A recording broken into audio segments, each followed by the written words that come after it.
and welcome back to the Let's Chat channel. After so long, I'm your host, Eli Parker. And before we get into the thick of it, I just want to say right off the bat, rip the band-aid off. Make sure to like, comment, subscribe on my little humble channel here. It really helps me and the channel itself out.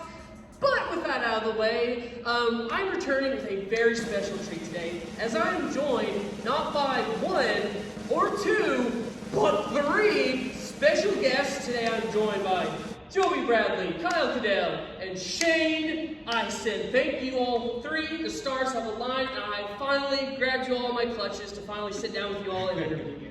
Glad to be here, man. Glad to be here, man. Awesome, awesome. And now, Shane, I've talked to you more than enough, but Kyle and Joey, you guys have been on the channel before, but it's been such a hot minute. How's life been since we've last chatted? Been doing good, man. Just Cumberland Con and Joey Bradley Art Illustration Academy. It's how it's going. Really liking doing that. It's pretty much what Joey Bradley Art for year two is shaped up to be. Me, I've been doing good. I'm planning a wedding. I'm getting married here in a few months. That's been taking up a lot of my time. Thank you. Yeah. So.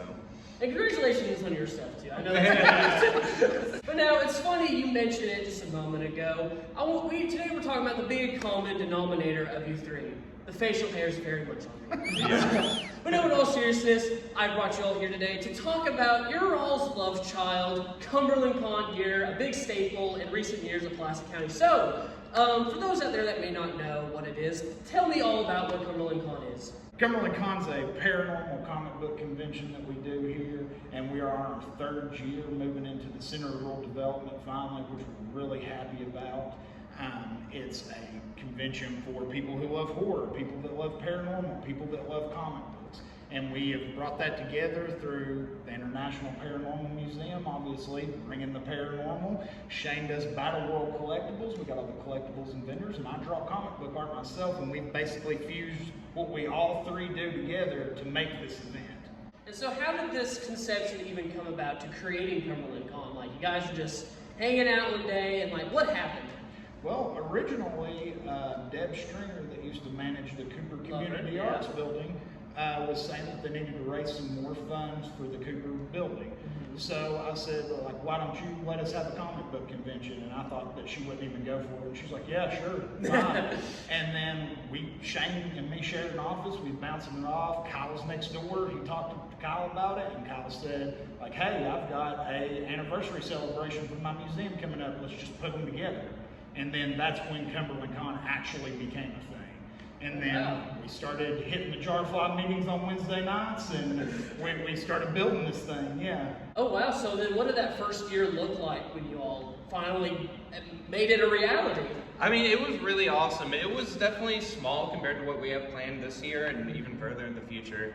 But it was definitely, you could feel the heart. It was definitely grassroots, you know. We took all 3 floors of the Cooper building, which was very important to us, and we luckily got to give it the largest event that it's ever had in the history of the 100+ years it's been around. You know? You guys even had the lot next door for that whole vendor village or something. Yes, absolutely, yeah.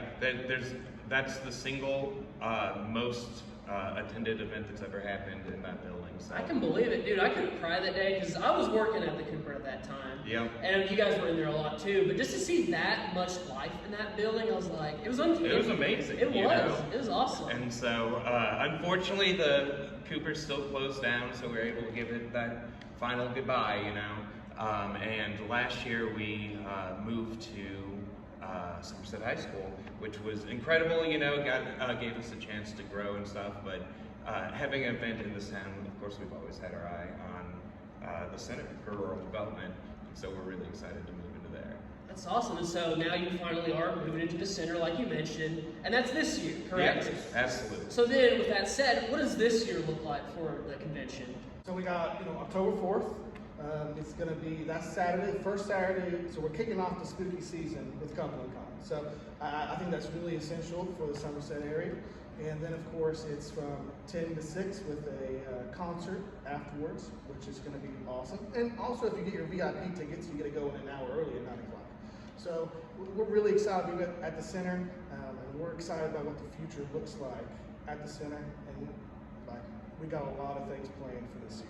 Now you mentioned the con, so are you talking about the one specifically with OG Jason in that? But talk about that. Oh, yeah. That's the... So this year, of course, is the 45th anniversary of Friday 13th. Yes, the original Friday 13th Jason movie where it all started, the pop culture sensation.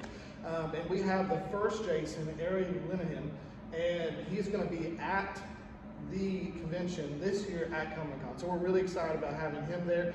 And then not only will he be there signing autographs, meeting his fans, but he's also going to be doing a Q&A after we do a premiere of Friday 13th in the theater at the center.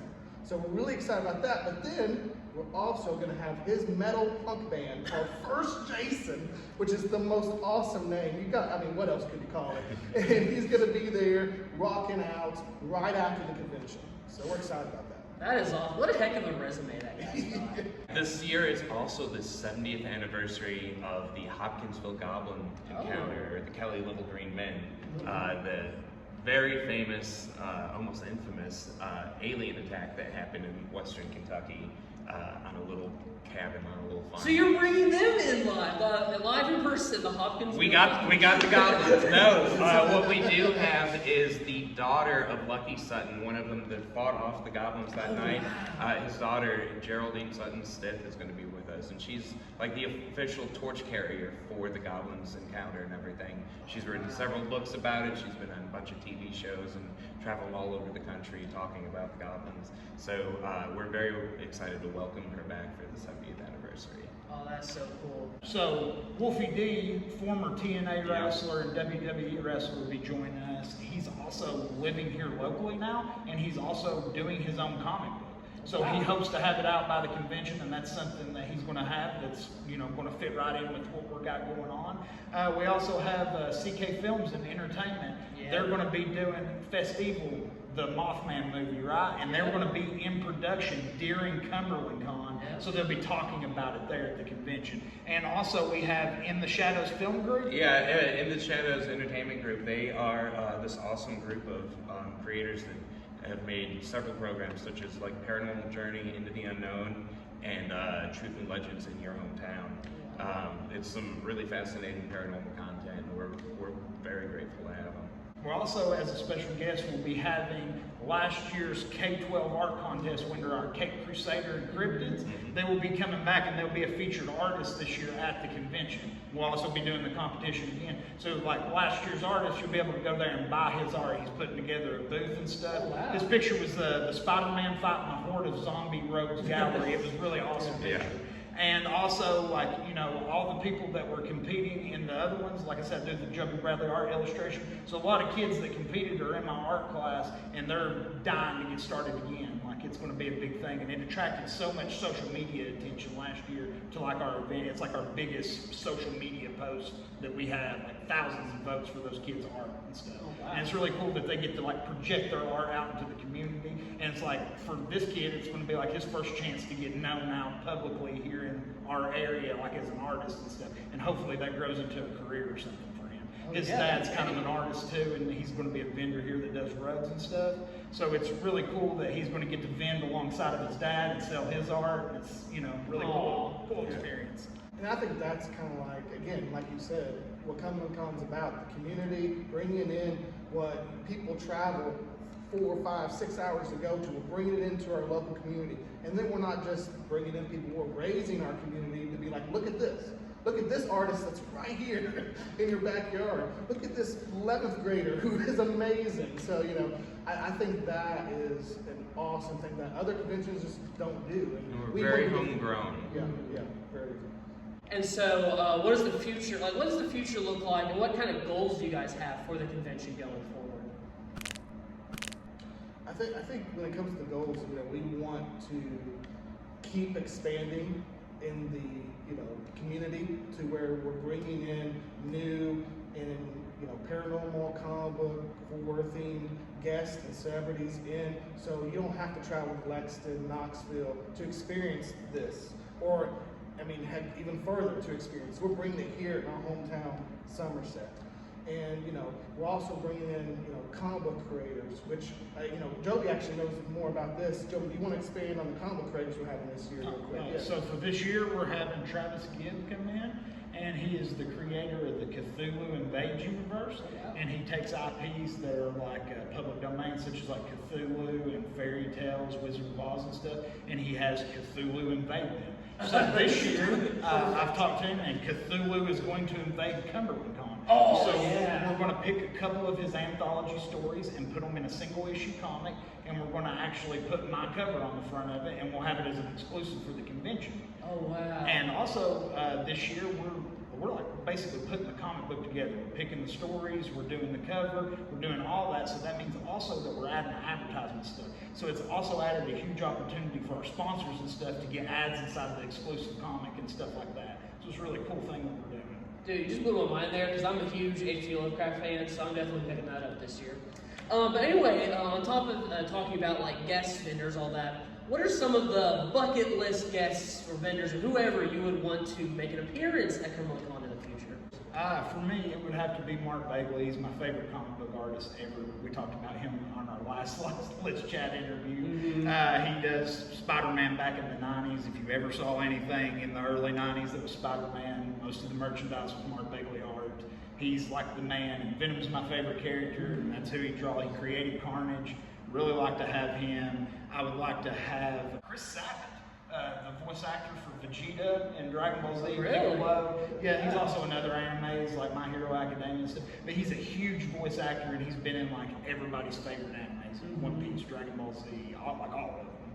And then for a paranormal person, I'd like to have Travis Walton. Travis Walton. He is the actual individual that the movie Fire in the Sky. Fire in the Sky is based off of. So he was abducted at some point, and he goes around to conventions telling the story and such.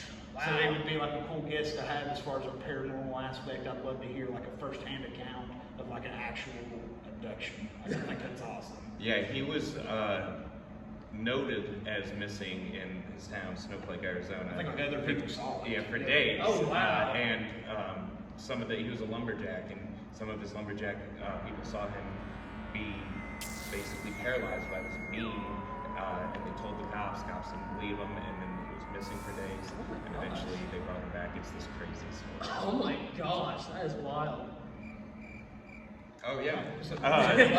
That'll lead into your guess. Yeah, that was my three picks from each of the worlds, kind of. Well, speaking of paranormal, love to get, as far as peak paranormal pop culture goes, love to get Giorgio Tsoukalos. You probably know him better as the Aliens. Yes! From Ancient Aliens. He's an incredible dude. I've gotten to meet him once or twice at a couple of different conventions, and I'd love to have him in our hometown. That'd be so cool. Yeah, I'd love to have him. I'd love to have one of the best paranormal pop culture people ever, Dan Aykroyd. Oh, yes. He was a writer of Ghostbusters because his family for generations has been into spiritualism and has always done investigations. Like, he knew the word ectoplasm, that's why he moved up in Ghostbusters, because his family's like taking photos of ectoplasm, And so he would be absolutely wonderful. So have him come on, bring out that little skull bottle of, is it tequila? Yeah, I did tequila or vodka or something. One of those. Yeah, I'd love to have him just slinging that in Cumberland. That'd be so cool. And then for comic book artists, I'd love Peter Allen David. He was the runner for the Dark Tower, the Stephen King Dark Tower graphic novel series, and he did Incredible Hulk for years and stuff. He passed away. Well, yeah, but it is a paranormal convention. Oh, that's true. Yeah. That's true. We can bring him back. Yes, Bring out the Ouija board, please. All right, coming in for the Q&A seance. Yeah. And on the comic book, I'd love to have Kevin Eastman, the creator of Ninja Turtles. Oh, wow. I'm wearing some of his. And you're rocking the shoes I'm now. rocking I love the those. Ninja Turtles. Big Ninja Turtle fan. That was a statement of my childhood, is watching Ninja Turtles almost every version, almost. And then also, speaking of Kevin's, I'd love to have Kevin Smith. Pop culture, just icon. I mean, he director, publisher, producer, and comic book writer. When it comes to like his podcast, I agree in almost everything when it comes to comic books with him. So I'd love to have Kevin Smith on here. He's directed like something about Mary, Tusks, Recently, some animated, the animated He-Man, the new animated He-Man series on Netflix. He directed and wrote those episodes. Oh wow! So he's pretty awesome guy. And then I'd love to also have Joe Hill, Stephen King's son. Joe Hill, of course, one of my favorite Netflix shows and comic books, Lock and Key. Really good. I'm a big fan. And then he's done Horns, which was turned into a movie with Elijah Wood. So I mean, I'd love to have, like, you're talking about comic book paranormal kind of combo there. So It's still a shame that his actual last name is not King. well, I get it though. Maybe there's a reason. Nobody would take you serious because your name would be Joe King. But no, I want to throw this out there, a tender. Let's get the suggestion box out here. I'm a big voice actor guy. So if somehow in the future you can pull out some of the big names of voice acting, I'm talking like, Tom Kenny, John DiMaggio, Greg Eli, those people, if these names are ringing a bell, just stuff like that. Just throwing that out there. We've looked into some voice actors, and we realized that nowadays voice actors are becoming even more popular than they've ever been. Because you're already tapping into that line with the Dragon Ball guys. Yeah. So maybe that's just the tip of the iceberg we get chipping away. Well, actually, last year we did have a voice actor from Bob's Burgers. Yeah. We also did the Weird Nebraska podcast. Yeah, What's his Steve name? Berg. Yeah. Really? Yeah, he was on Adventure Time, he was on Bob's Burgers, he was in a few different other animated things. There were smaller roles in it, but he was. Yes, he's part of those big projects. Wow. Yeah. There you go. The iceberg's getting bigger now. But anyway, we've talked about the future and the goals and the plans, but let's get a little reflective here, gents. Looking back, what have been some of the fondest aspects and memories you made along the way with Cumberland Con and its development? For me, it's just what we've done and created. Like you said, it's our love child. We've created this thing.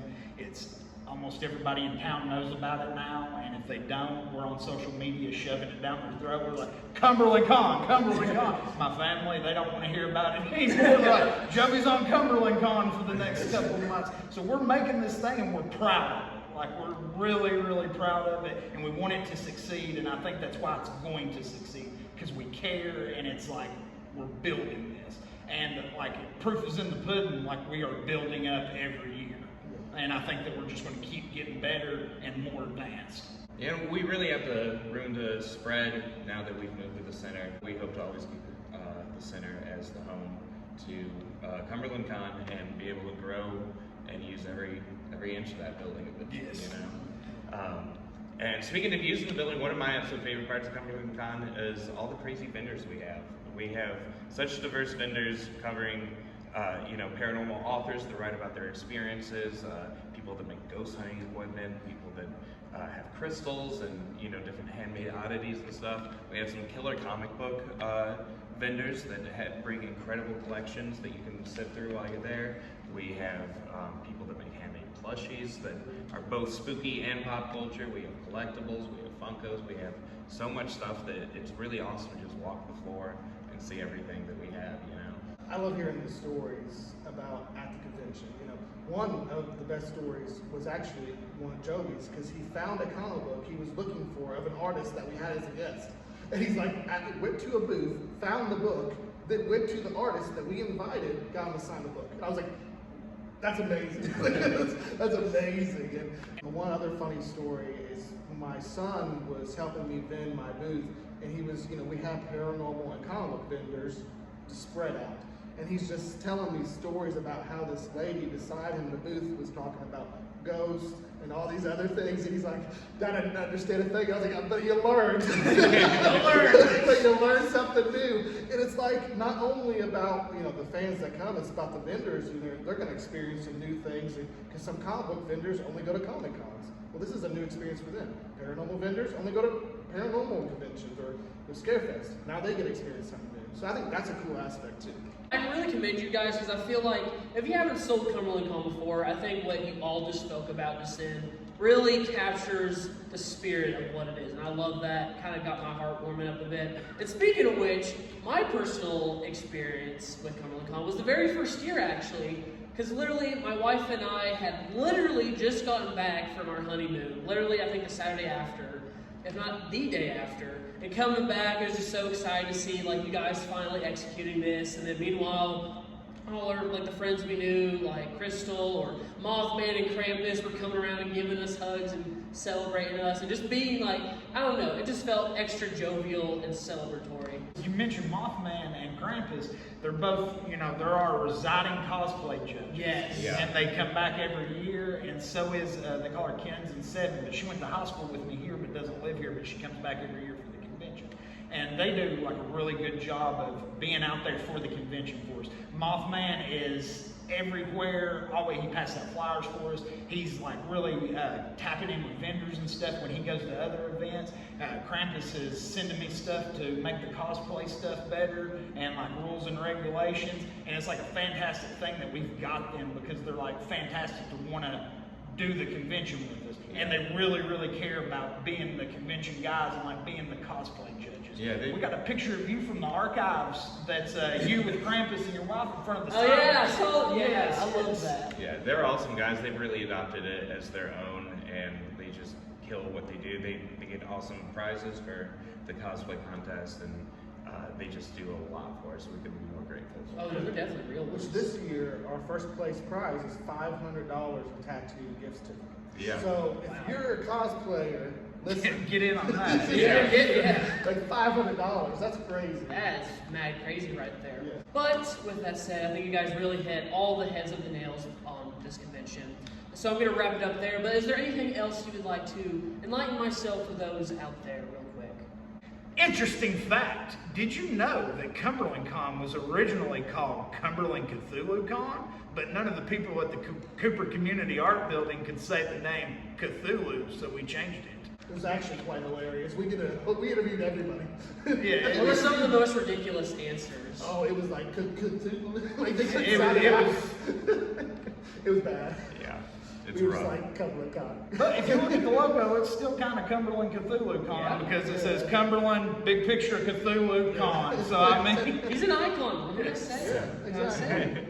But with that said, I think we're going to finally wrap it up here. I want to thank you, gentlemen, for finally hopping on the Let's Chat channel and sharing this cool thing that's just in this quaint town of Somerset, Kentucky. All of you out there, whether local or wherever, just come out, support in any way you can. Check out these guys. Check out the Cumberland Con social medias. You have Facebook, Instagram. that's it. That's it. So there you go. It's Coming easy. soon to TikTok. Website. Yes. Website. And the web. Oh yeah, website. CumberlandCon606.com. There we go. What he said, buy your tickets today, it's definitely worth it, I'll be there, so yeah, thank you all again, and as I always say, that is a wrap.